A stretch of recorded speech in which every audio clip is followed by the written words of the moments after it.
आ गए सब कि नहीं? अभी अभी 2 बचे हैं।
आने देना अभी जो भी आएंगे।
अभी कितने लोग बाहर हैं भाई?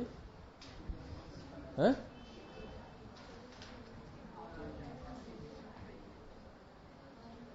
एक बैग उधर भी दिख रहा है, 2 पीछे दिख रहे हैं। क्या? अरे बैग दिख रहा है तो बैग छोड़ के गए टेस्ट तैयारी करनी है।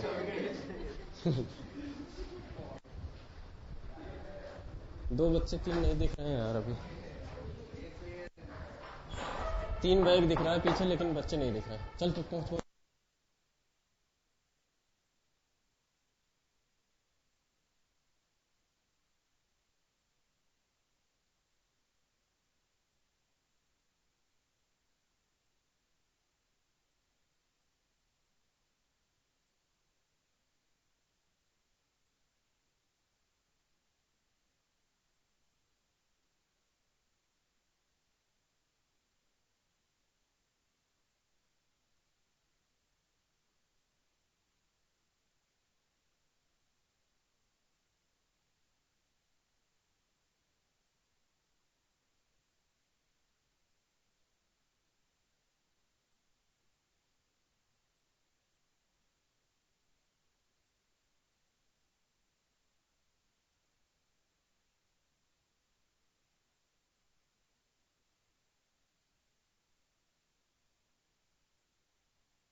लिया। हाँ, तो इंडिकेटर क्या होते हैं? अरे जैसे तुम्हारे गाड़ियों में इंडिकेटर होता है, क्या इंडिकेट करता है? गुड, इधर हम जाएंगे इसलिए मत आना। ये तो बताता है, आना है तो आ जाओ। है नहीं, इधर हम जा रहे हैं। मुझे महसूस हो रहा था अभी कोई बाकी है, चलो जल्दी आओ। तो इंडिकेटर क्या बताता है? इंडिकेट करता है, इंडिकेट। ठीक है ना? ठीक, इंडिकेटर भी वही करेगा, इंडिकेट। क्या इंडिकेट करवाना है? सोल्यूशन न्यूट्रल हो गया कि नहीं, यानी एसिड और बेस में से कुछ भी ना बचे। उस पॉइंट को जो कलर चेंज से इंडिकेट कर दे उसी को इंडिकेटर कहते हैं। लेकिन कंडीशन अप्लाई, जितने भी इंडिकेटर आपके पास हैं वो या तो एसिडिक नेचर के हैं, या तो अगर एसिडिक नेचर के हैं तो न्यूट्रलाइजेशन में ज्यादा बेस ले लेगा। नहीं समझे? अब बेसिक नेचर के हैं तो न्यूट्रलाइजेशन में तो इंडिकेट कहां कर पाया। लेकिन इतना वीक ऑर्गेनिक एसिड होता है, शब्द देखो वीक लिखा है, फिर क्या लिखा है? Organic acid. तो बताने की जरूरत नहीं है कि ऑर्गेनिक एसिड का के H2SO4 या HCl के कंपैरिजन में क्या होता है। तो उससे निकला हुआ H आयन या OH आयन जो आप एसिड या बेस को न्यूट्रलाइज करने जा रहे हो उसके कंपैरिजन में क्या होता है? नेग्लिजिबल। लेकिन अगर यह कहा जाए कि नहीं हमें बताओ इससे ज्यादा लगा कि एग्जैक्ट बराबर लगा कि कम लगा, तो निश्चित ज्यादा लगेगा। समझ गए ये बात? आयोनाइज पार्ट ज्यादातर डार्कर कलर का होता है। क्यों? क्योंकि वीक ऑर्गेनिक एसिड या बेस होता है तो ऑर्गेनिक मॉलिक्यूल है तो पोलराइजेशन होगा तो कलर होगा। क्या होगा? तो इसलिए ज्यादातर डार्कर कलर किसके साथ होता है? आयोनाइज्ड पार्ट के साथ। और अनआयोनाइज्ड के पार्ट लाइटर कलर या कलरलेस। जो पीएच रेंज किसी का दिया जाता है वो इसका ट्रांजिशन स्टेट है। जैसे फिनाप्थिलीन HPH लिख के आएगा, मिथाइल ऑरेंज MeOH लिख करके आएगा। ये एसिडिक है, ये बेसिक है। तो 8.3 के पहले जो पीएच होगा वो कलरलेस होगा, और 10 से ज्यादा चला जाएगा तो डार्क पिंक हो जाएगा। तो इसके बीच में ट्रांजिशन कलर होगा। कौन सा कलर? यानी उनके दोनों के बीच में। कभी टाइट्रेशन किया है आप लोगों ने? पहले डालते हो कलर खत्म हो जाता है, गिरते ही कलर खत्म हो जाता है, फिर के एक स्थिति आती है, एक बूंद पड़ता है, थोड़ी देर के लिए रहता है, ऐसे से हिला दिए तो वो यहां पहुंच जाते हो जब ये इंडिकेटर मिला है, यहां पहुंच जाते हो जब ये इंडिकेटर मिला है। समझ गए ना? ठीक है, तो हम इन्हीं का इस्तेमाल करेंगे। आइडियल इंडिकेटर उसे माना जाता है, आइडियल शब्द लग जाए समझ जाओ दुनिया में नहीं है। आइडियल लगा तो हम चाहते हैं ऐसा हो, होता। तो आइडियल इंडिकेटर उसे कहते हैं कि इसका एकदम बीचों बीच, और जिसको आप टाइट्रेट कर रहे हो उसका एंड पॉइंट यानी इक्विवेलेंस पॉइंट या एंड पॉइंट जहां पे वो न्यूट्रल हो रहा हो, दोनों का पीएच सेम आ जाए। इसका बीचों बीच यानी ये प्लस ये बाई 2 और एंड पॉइंट का पीएच अगर इक्वल आ गया तो बेस्ट इंडिकेटर उसे आइडियल इंडिकेटर माना जाएगा। लेकिन ऐसा पॉसिबल नहीं है। तब हम क्या करते हैं? भाई इंडियन है, जुगाड़ तुरंत। कैसे बताने?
तो आइडियल इंडिकेटर कौन होगा तो मालूम चल गया है? आइडियल इंडिकेटर कौन होगा? इनका मिड पॉइंट, यानी इसका मिड पॉइंट और उसका एंड पॉइंट एक जगह आ जाए, लेकिन ऐसा पॉसिबल नहीं। तो कैसे हम इस्तेमाल करेंगे? टाइट्रेशन किया जाए तो पता चले। करें? पहला, टाइट्रेशन ऑफ स्ट्रॉन्ग एसिड किससे करें?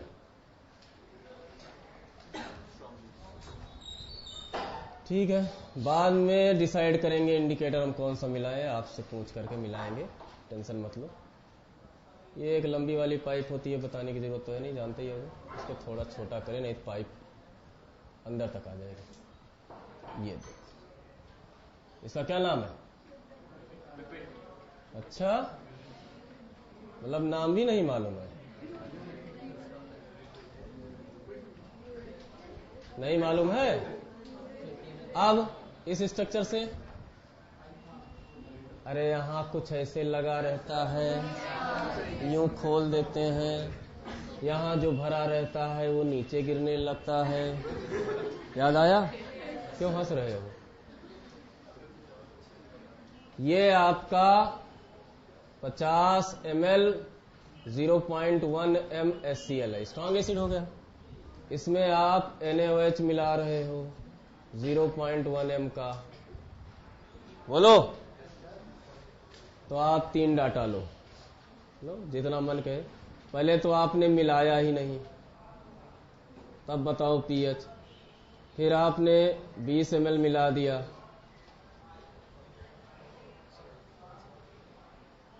तब बताओ। फिर 40 ml मिला दिया, न्यूट्रल जाके 50 पे होगा, तो एक पहले न्यूट्रल और एक बाद तक जाओ।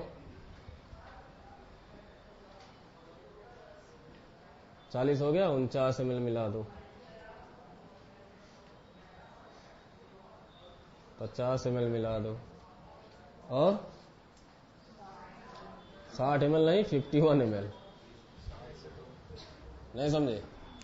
जहां पे वो न्यूट्रल हो जाए, तो न्यूट्रल कहां पे हो रहा है? जब उसका M1B1 M2B2 के बराबर हो जाए। लेकिन ये तभी इस्तेमाल कर सकते हो जब एन फैक्टर सेम हो। अगर एन फैक्टर डिफरेंट है तो N1B1 N2B2 के बराबर होना जरूरी है।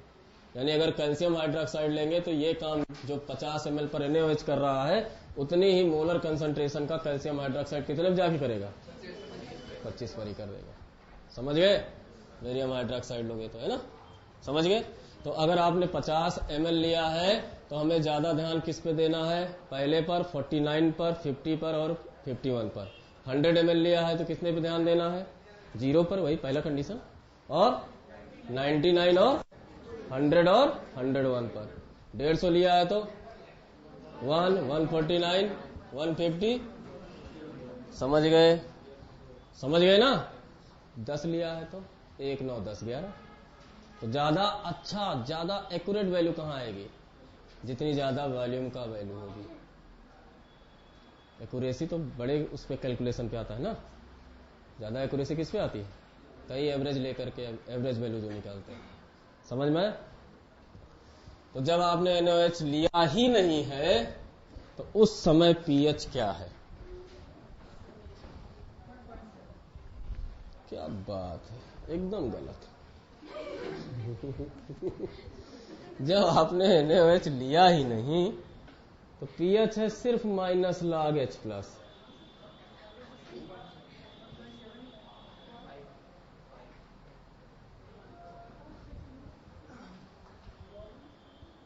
क्या? जब आपने 20 ml ले लिया तो भी अचायन ही ज्यादा है। स्ट्रॉन्ग एसिड स्ट्रॉन्ग बेस में से कोई भी ज्यादा है तो एसिड बेस का concept summation NaBA difference summation NBBB upon BA plus BB। याद आ रहा है? B total. तो 0.1 इंटू 50 माइनस 0.1 इंटू अपॉन, ये क्या आ गया?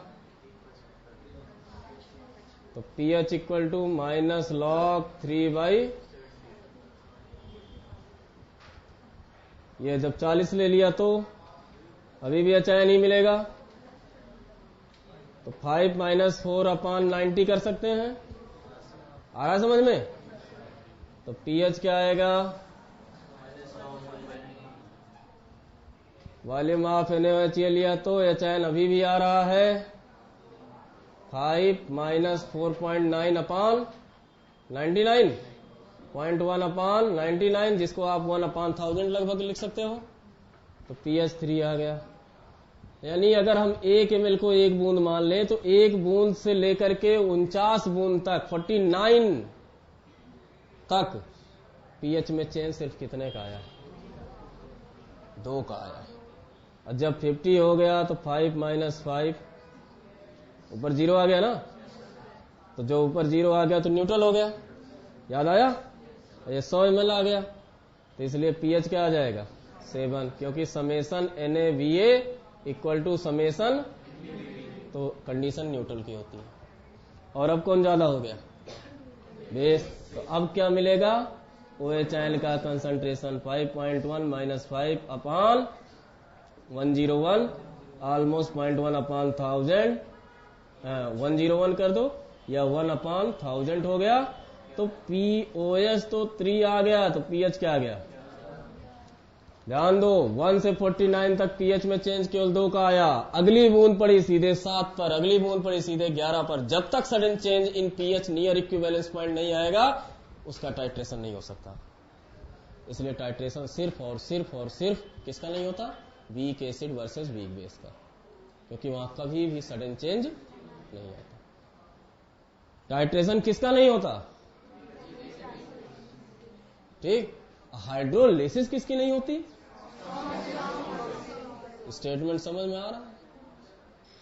ठीक है, धन्यवाद। जरा बताओ, इसका अगर हम ग्राफ बनाएं, ये इधर है वॉल्यूम ऑफ NaOH एडेड, इधर है pH, तो 1 से शुरू होगा 49 में पहुंचे हो, ये 1 है और ये कितना है? 3।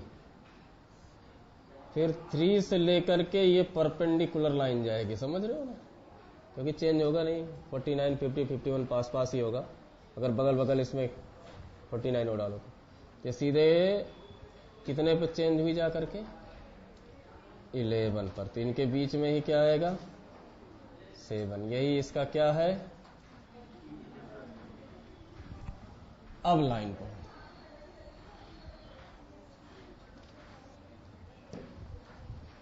अब बताओ, ऐसी कौन सा इंडिकेटर तुम्हें दिया गया जिसका 7 आ रहा हो? इसका मतलब ये टाइट्रेट ही नहीं होगा। आइडियली टाइट्रेट नहीं होगा, टाइट्रेट तो करा देंगे। कैसे? 49 ml पर pH क्या है?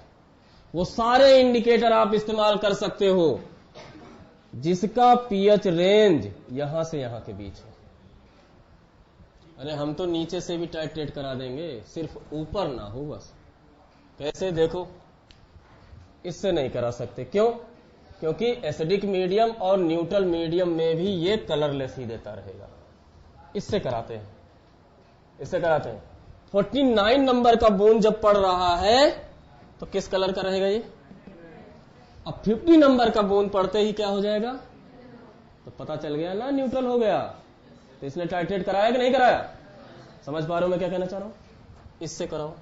49 नंबर का पड़ रहा है तो, अब 50 वाला पड़ रहा है तो ज्यादा देर तक ब्लू रहेगा, क्योंकि 6 से 7.6 है। तो 6 से 7 है, 1 यूनिट का चेंज, और 7.6 है, तो ज्यादा कलर इधर वाला रहेगा कि इधर वाला? पहली चीज, चलो कोई बात नहीं। लेकिन ये तो पता चल गया भाई, हमें एंड पॉइंट से मतलब है। अगली बूंद पड़ते ही सीधे 11 जाएगा, सिर्फ क्या रह जाएगा? ब्लू। तो उसके ठीक पहले वाली बूंद को आप मानो कि न्यूट्रल हो गया था। इससे टाइट्रेट कराओ। 3 के पहले क्या है और 7 नंबर पर क्या है, यानी 50 नंबर बूंद पर। तो ये तीनों इंडिकेटर कैन बी यूज्ड। मैंने क्या कहा, कौन सा इंडिकेटर यूज कर सकते हैं, इसके एंड पॉइंट से होते हुए, लेकिन केवल एक साइड रहा तो वो यूज नहीं होगा। नहीं समझ में आया? समझ में आया? एक बार फिर से देखो क्या मैं बोल रहा हूं। इस एक बूंद पड़ने के पहले नीचे होना चाहिए उसका, ऐसे चेक करो ना, 49 नंबर पर पीएच आपका कितना आ रहा है सोल्यूशन का, 3। तो कलर कौन सा आ रहा है, अगर हम ये मिला के बात करें, रेड।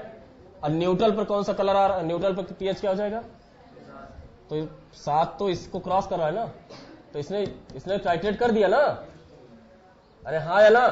7 पर हमें पता चल गया न्यूट्रल है, क्योंकि येलो कलर दे देगा, और जब तक एसिडिक था क्या, कौन सा कलर दे रहा था।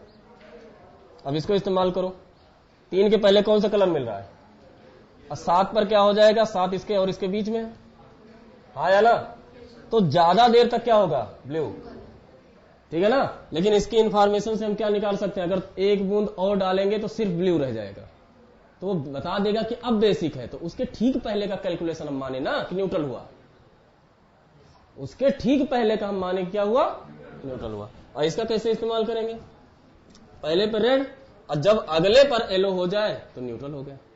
क्यों, 7 पर न्यूट्रल होगा, और 7 क्या है, 6.3 के बाद है। समझ में आया?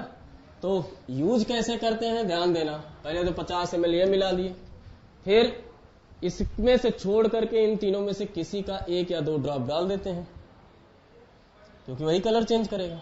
1 या 2 ड्रॉप डाल दिए, अब धीरे धीरे इसको मिलाना शुरू करते हैं। कलर चेंज यहां आएगा, वहां मत चेक करना। इंडिकेटर इसमें मिलाए हो ना, और पीएच का वेरिएशन इसमें हो रहा है, उसमें थोड़ी ना हो रहा है। यही देख, पल्ले पड़ा, समझ में आया, नोट करो।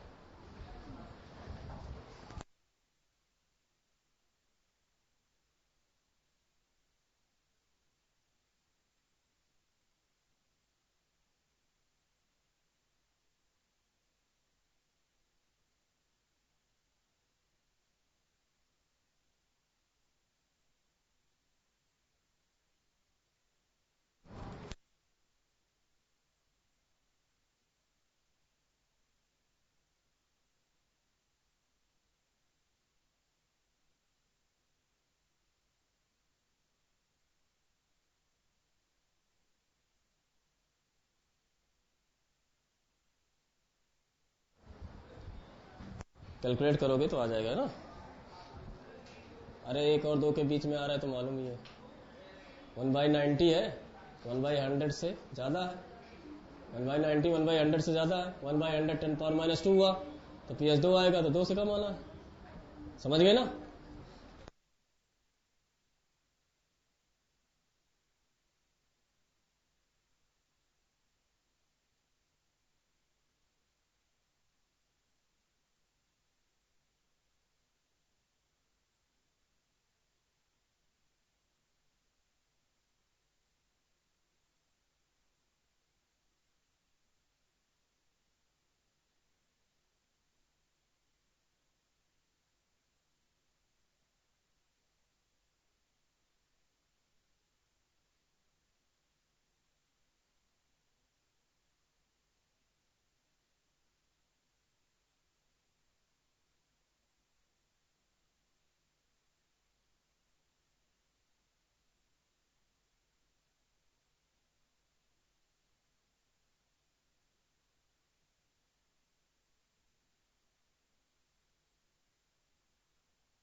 Titration of weak acid with, अब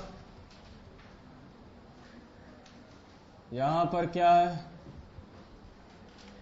50 ml 0.1 m एसिटिक एसिड, और ऊपर से क्या आ रहा है, हैं?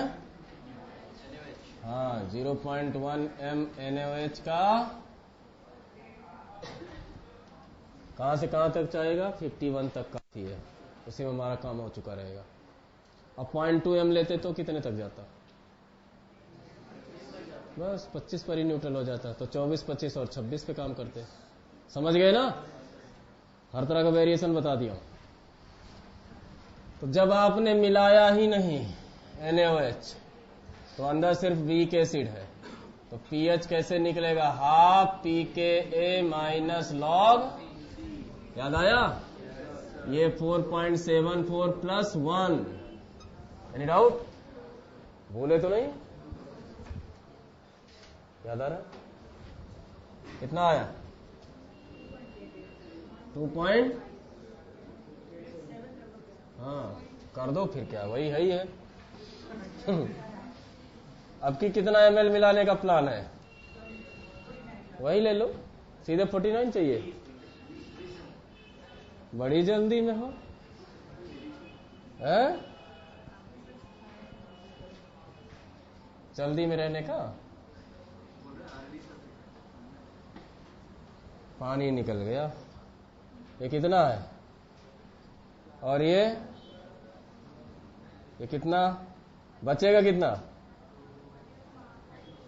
ये 0, और ये कितना बनेगा, मिलीमोल्स है ना, क्योंकि ml से मल्टीप्लाई हो रहा है।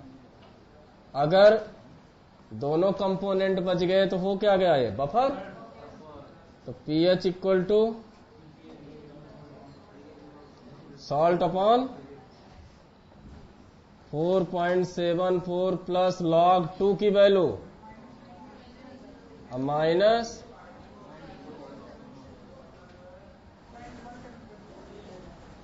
हो जाएगा, है? आ जाएगा ना, 40 ml मिलाओगे तो यहां 1 बचेगा और यहां 4 बनेगा, अरे हाँ या ना, नहीं समझ में आ रहा,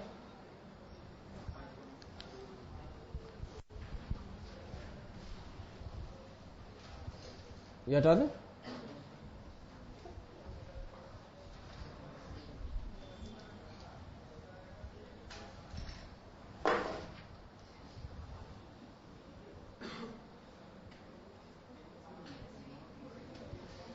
बफर फिर बन जाएगा ना, 4.74 प्लस log 4 बाई, ठीक है, कितना आया log 4 की वैल्यू 0.60, और जब आपने 49 ml मिलाया तो भी तो बफर ही रहा, 4.74 प्लस log 4.9 अपॉन 0.1, यानी 4.74 प्लस 2 log 7, और log 7 की वैल्यू 0.85, सही हो। अब 50 ml मिलाया तो लेफ्ट हैंड साइड कुछ नहीं बचा, जब लेफ्ट हैंड साइड कुछ नहीं बचता तो साल्ट हाइड्रोलिसिस आया, तो एंड पॉइंट पर वैल्यू आ रही है pH, साल्ट हाइड्रोलिसिस किसका, CH3COO Na का, salt of strong base and, तो 7 plus half pKa plus half log C, 7 plus half 4.74 plus half log C, कितना बना है, 5 मिलीमोल बना है, लेकिन इस समय वॉल्यूम कितना हो चुका है, 50 प्लस 50 100 ml, समझ में आया, 7 plus 2.37 plus half 5 into 10 power minus 2, साल हो जाएगा। लास्ट वॉल्यूम ऑफ NaOH कितना मिला दो, 51 ml, अब स्ट्रॉन्ग बेस बच गया ना, तो OH आयन कैसे निकलेगा? Summation NB minus summation NaBa ये स्ट्रांग अगर बच गया लेफ्ट हैंड साइड में तो एसिड बेस से निकलता है। याद आ रहा कि नहीं? तो 5.1 माइनस 5/101 यानी 0.1/101 वही 10⁻³ तो POH3 PH11। अब जरा इसकी और इसकी वैल्यू तो बताओ, बाकी से हमें कोई मतलब नहीं। पहली चाहिए 49 चाहिए, 50 चाहिए, 51 चाहिए। 51 मिल गया।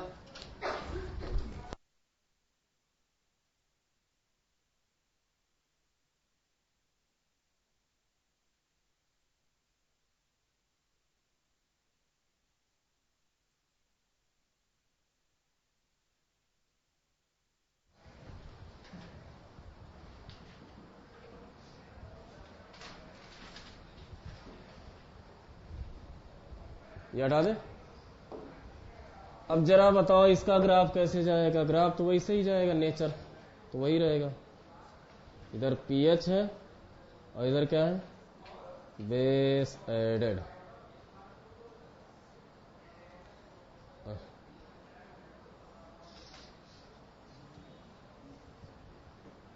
ये 11 है। शुरुआत कहां से हुई है? 2.87। 49 पर कितना है? और न्यूट्रल कहां पे हुआ? और 11। तो बेस्ट तो पहला है SPH। क्यों? 8.7 के पहले अलग कलर है HPH का, हाँ या ना? तो बेस्ट कौन है अभी? क्या और कोई इस्तेमाल कर सकते हैं? कर सकते हैं, थोड़ा सा दिमाग दौड़ाओ, ऐसी बात नहीं है। 6 से 7.6 वाला भी इस्तेमाल किया जा सकता है। 49 ml पर कहां हो? 49 ml पर कहां हो? 6। तो 6 में तो अलग अलग कलर है ना? अरे 6.5 है 49 ml पर। अगला न्यूट्रल करेगा तो अगला न्यूट्रल करेगा 8.7 लाएगा तो वो तो 7.6 के बाद है। तो दो आराम से इस्तेमाल कर सकते हो। कौन कौन सा? पहचानना आया कि नहीं? अभी नहीं आया तो ऐसे से क्या कर रहे हो? आ गया पहचानना? कौन सा इंडिकेटर इस्तेमाल होगा? है? बोलो। अच्छा, ये टाइट्रेशन किसका था? वीक एसिड का। अगर वीक बेस का स्ट्रांग एसिड से होगा तो जहां जहां पीएच है वहां वहां क्या हो जाएगा? पीओएच। तो इसका ग्राफ ऐसे जा रहा है तो पीओएच का ग्राफ तो ऐसे जाएगा, लेकिन पीएच का ग्राफ ऊपर से नीचे की ओर आएगा उसमें। अरे ये तो पीएच का ग्राफ है ना? तो जब आप टाइट्रेशन किसका लोगे? वीक बेस का करोगे स्ट्रांग एसिड से तो क्या आएगा? सारी जगह पर पीओएच आएगा, पीएच नहीं आएगा। क्या आएगा? पीओएच। अब पीओएच आएगा तो पीओएच का ग्राफ तो ऐसे ही जाएगा, लेकिन पीएच का ग्राफ कैसे आएगा? ऊपर से नीचे की ओर। ऐसा क्यों? क्योंकि पीएच और पीओएच का सम क्या होता है? 14। तो जो जो ये पीएच आ रहे हैं उस समय पीओएच के वैल्यू आएंगे। अब 14 में से जब माइनस करोगे तो किसकी वैल्यू आएगी? पीएच की। तो इसलिए ग्राफ ऊपर से आएगा नीचे की ओर। समझ गए? समझ गए कि नहीं? हो गया टाइट्रेशन फिनिश? अरे हो गया, नोट करो जल्दी।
जैसे ये लिख दूंगा, फिर इतना गैप दे दूंगा, ये लिख दूंगा तो इतनी चीजें नहीं लिखनी पड़ेगी, वही कॉपी, वही मॉड्यूल, वही सब कुछ, पीछे क्वेश्चन। नहीं समझे?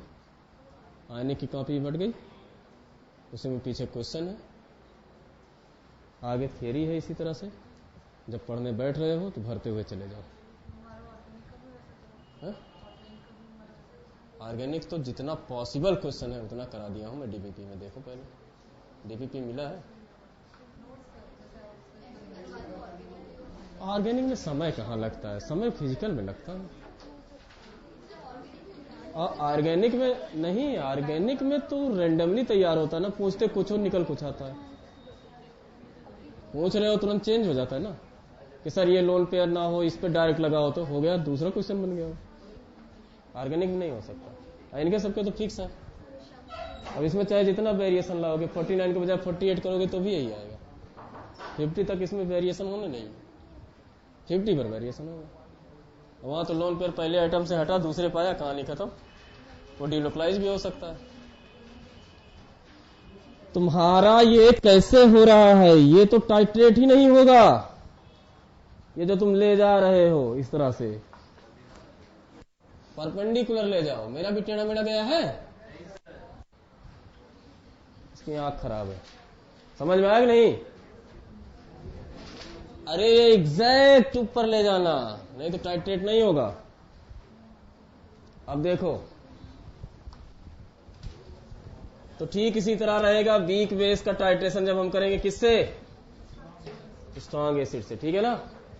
समझ में? अब titration of weak acid by weak base या weak base by weak acid possible नहीं है। क्यों? No sudden change near equivalence point. यानी यहां जब खींचोगे तो ये कुछ ऐसे जाएगा, कभी सडन चेंज आएगा ही नहीं, जैसे तुम अभी बनाए थे। ये था तुम्हारा ग्राफ,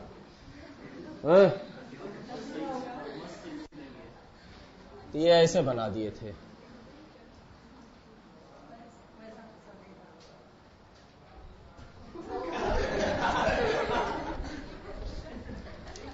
ऐसा नहीं था। ये इनका टाइट्रेशन पहले वाले पे है।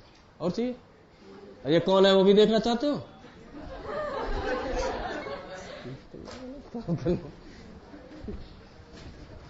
कोई सडन चेंज नहीं आएगा। क्लियर है? तो अगर एसिड है इधर, मतलब बड़े वाले बर्तन में, तो इधर क्या रहेगा? बेस एडेड, है ना? और अगर बेस का टाइट्रेशन एसिड से कर रहे हो तो यहाँ एसिड एडेड होगा। यहाँ पीएच की जगह क्या हो जाएगा? पीओएच। समझ गए हो? आ गया? ठीक। अब कुछ छोटी बड़ी चीजें पूछी जाती हैं, उसको भी बात हो जाए थोड़ा सा। हेंडरसन इक्वेशन एक जगह मुझे दिखा था कहीं, है?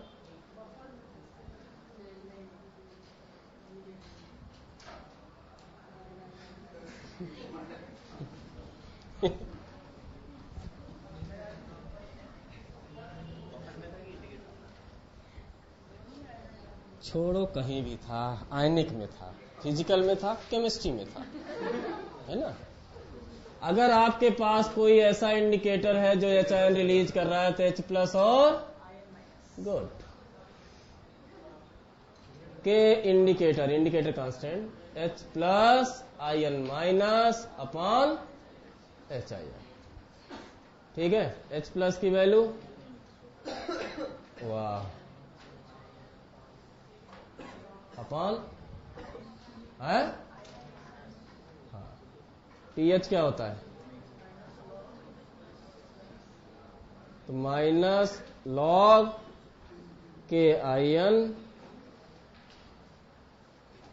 लिख ही दो पूरा, के आयन, माइनस के बजाय प्लस कर दें लॉग, तो इसको ऊपर कर देंगे और इसको नीचे। तो माइनस लॉग के आयन को क्या लिख सकते हो? Dissociated part upon non dissociated part. ये किसका है?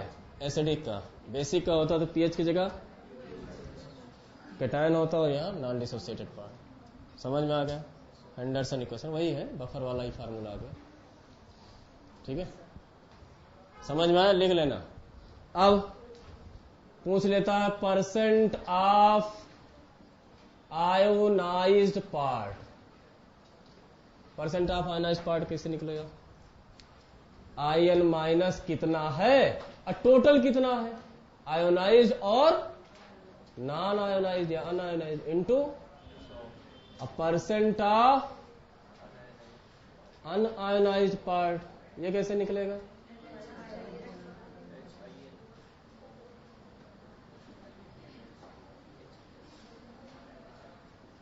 ठीक है, और दोनों का सम कितना होगा? परसेंट पूछ रहा हूं तो दोनों का सम कितना होगा? हाँ ठीक है, और ये भी फिनिश हो गया, चैप्टर फिनिश।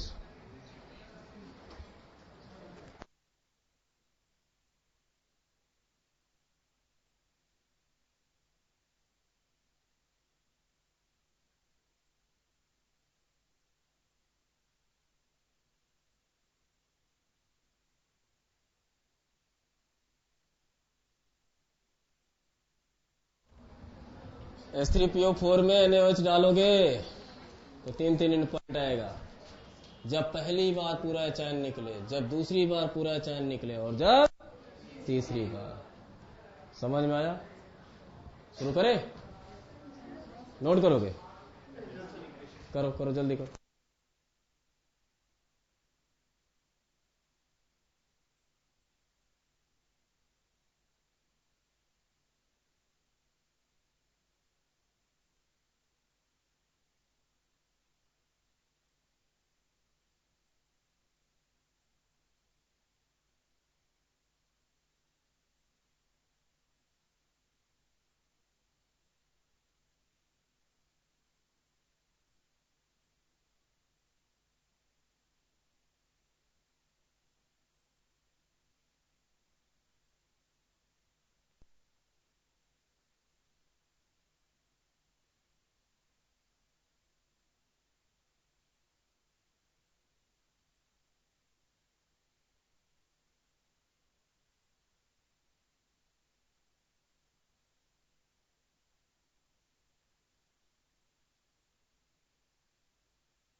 हटाऊं ये?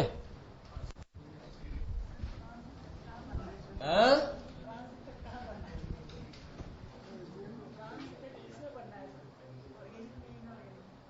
क्या आउट ऑफ सिलेबस था वो? चाहिए तुम्हें तो मैं बताऊं। अब यही तो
भैया अब हम मिलाने चल रहे हैं H3PO4 में।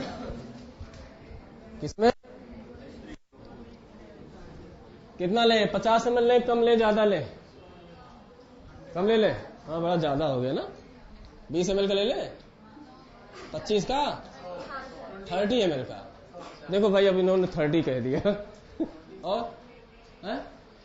जो मन को बोलो, क्योंकि मैं मोलरिटी तो आपको बता नहीं रहा हूं कितना लूंगा। चाहे जो जूम करोगे मैं चेंज करके मोलरिटी से उसको अपने लायक कर बना दूंगा। चाहे जितना बुरा मन कहे बोल दो, मैं मोलरिटी से के हिसाब से चेंज कर दूंगा। 37। सुनो ये कह रहे हैं, सुनो ये कह रहे हैं 37। अब आपको 1 बनाने की कंडीशन बताऊं, 1/37 से काम करा दो। समझ गए? समझ गए? दनादन चेंज करते हुए चले जाओ।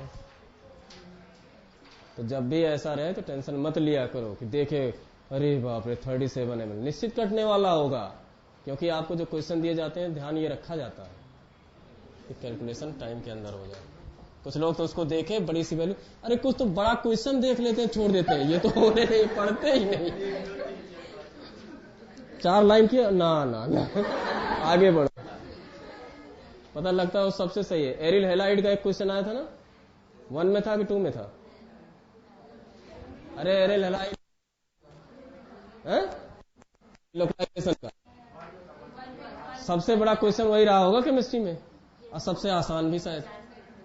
पढ़ते पढ़ते साल हो जाता, लेकिन पढ़ने में भी वो 2 मिनट लगता। 1.5 से 2 मिनट ले रहा था, याद नहीं है क्या? नहीं याद आ रहा? H3PO4 कितना मिला है भैया? 500 ml। ले, ये खुश हुए, बहुत दिलदार आदमी है, 500 ml मिलवा दिए। हाँ, कौन सा अपना खर्च हो रहा है? 3 लीटर चाहिए इनको, 2500 ml पानी डाल लेना। बौड़म कहीं।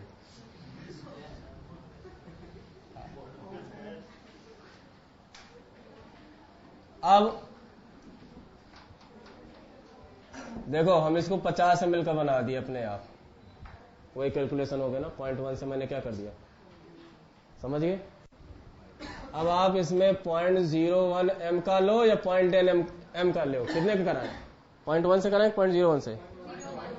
0.01 से ही कराएं। चलो, तो भैया पहला एंड पॉइंट कहाँ आएगा? अरे H3PO4 एन फैक्टर है ना, कितना? 3। तो ये कंप्लीट जा करके न्यूट्रलाइज होगा 1500 ml पर। 500 पर पहला एचाइन निकलेगा, अगले 500 पर दूसरा एचाइन निकलेगा, फिर अगले 500 पे, समझ रहे हो ना? ठीक है। तो हम मिलाते हैं NaOH का, और इस तरह से मिलाते हैं कि आप खुश हो जाओ। 250 ml, 500 ml, 750 ml, 1000 ml, 1250 ml और 1500 ml। आगे जाना है तो 1501 कर देना, 1501 पे बेसिक हो जाएगा। तो जब आप 250 ml मिला रहे हो तो H3PO4 NaOH, H3PO4 500.01 और 250 into 0.01, ये कितना आया? 5। ये 2.5 बचा, और ये बना क्या? समझ में आया? बफर है, और ऐसा बफर है कि pH pKa1 है। तो यहां pH pKa1, यहां pH pKa1 प्लस pKa2/2 है 5 5 0 0 then 0 0 5 5 only NaH2PO4 salt of। तुम लोग ऐसे हो ना कि शब्द पकड़ते हो, साल्ट ऑफ बोल दिया तो सोचने लगे। ध्यान से देखो, एंटीप्रोटिक साल्ट है, कहते हो साल्ट ऑफ आगे बोल गए, क्या है ये? एंटीप्रोटिक। क्लियर? अब कितना मिला है? तो 500 तो वहां खत्म हो गया, और जो 500 है उसका 250 ml इसके साथ रिएक्शन करेगा। 500 तो इसमें गया ना, और ये 5 मिलीमोल बन चुका, और ये 2.5 बचा हुआ है। तो Na2HPO4 प्लस वाटर, तो 2.5 ये बचा, ये 0, ये 2.5, दोनों आ गए। तो अगेन बफर। अब pH आ गया pKa2, अगला pH आएगा pKa2 प्लस pKa3/, 1250 पे आएगा pH pKa3। अब 1500 पे जो आएगा वो बहुत बड़ी वैल्यू आएगी, हाइड्रोलिसिस ऑफ पॉलीवैलेंट आयन। क्यों? क्योंकि ओनली Na3PO4। तो फास्फेट आयन पहले ब्रेक होगा पानी लेकर के, याद आ रहा है? पूरा ये सिखा चुका हूं। तो अब जरा इसका ग्राफ बना के देखो, बहुत मजा आएगा, मजा ही मजा। यूं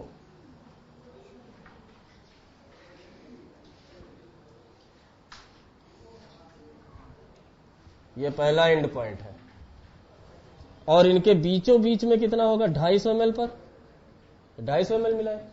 250 ml पर क्या आया था? pKa1, और यहां क्या आया?